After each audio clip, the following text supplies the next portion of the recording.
Hello again, this is Hans-Jürgen Clemens speaking from company Motic. Today I'd like to talk to you about how to mount the fluorescence onto our BA410E liter microscope. This I like to do in 3 steps.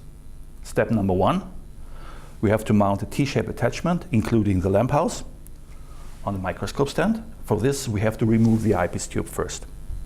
In the second step, I like to mount the filter cubes onto the dovetail. And the final step, step number 3, will be how to do the final tuning, the final alignment of the illumination. So let's go to step number 1. Please first remove the eyepiece tube. For this, loosen the screw on the right side of the microscope body. And please take away the cover which hides the thread of the fixing screws later on. As you can see, the fluorescence attachment has been fixed, and at the end the eyepiece tube has been mounted again on top. This construction is already quite solid, but if you want to be 100% sure, you may take these fixing screws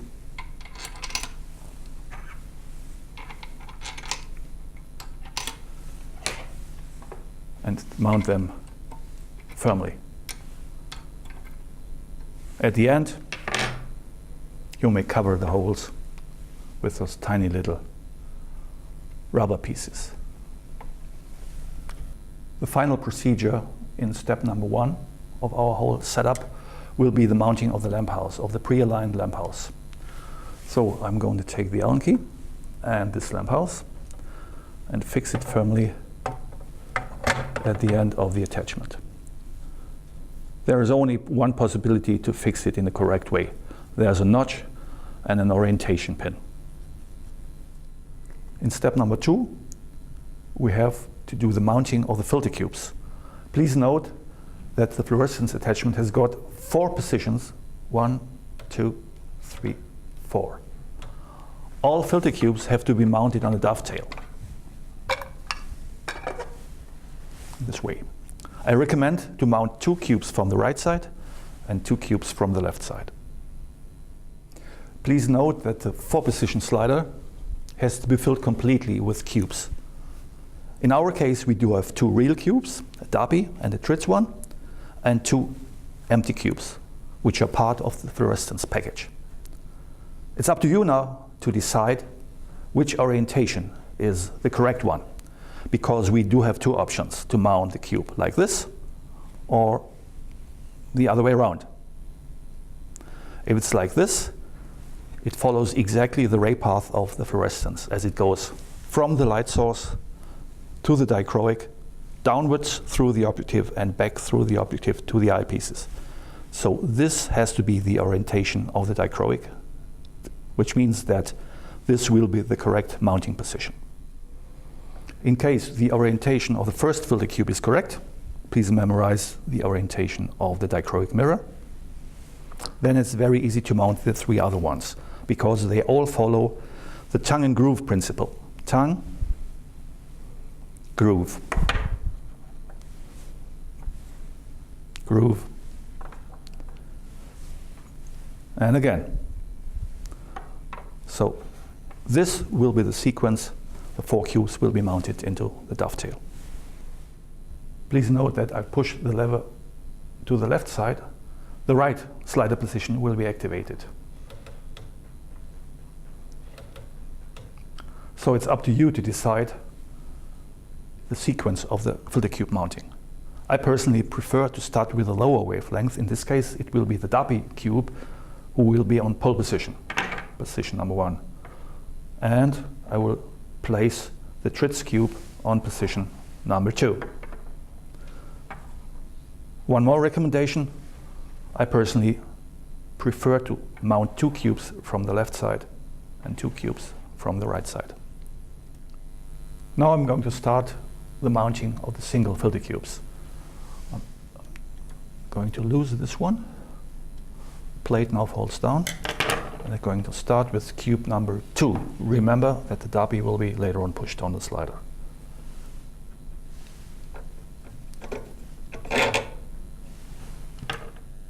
The Tritz cube has been mounted. Now it's time for the Darby cube.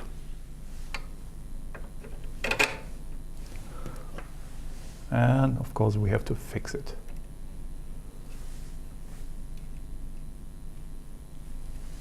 Done. The same procedure will be done on the left side of the microscope. This is the first empty cube. I'm going to push on the slider to the end, and the last one.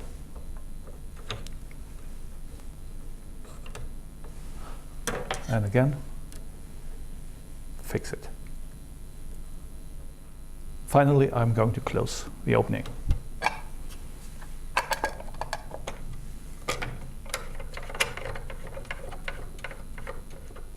Now all the mounting has been done now. The fluorescence attachment, the pre-aligned lamp house, and the 4 filter cubes.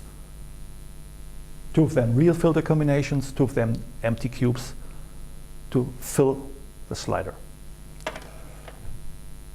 Now it's time to make a general setup of the bright field illumination. So switch on the microscope, place a sample on top of the stage, and do all the procedures for a correct Köhler setup. Field diaphragm, condenser height, and at the end, a aperture diaphragm. Once this is done, you may switch off the microscope again.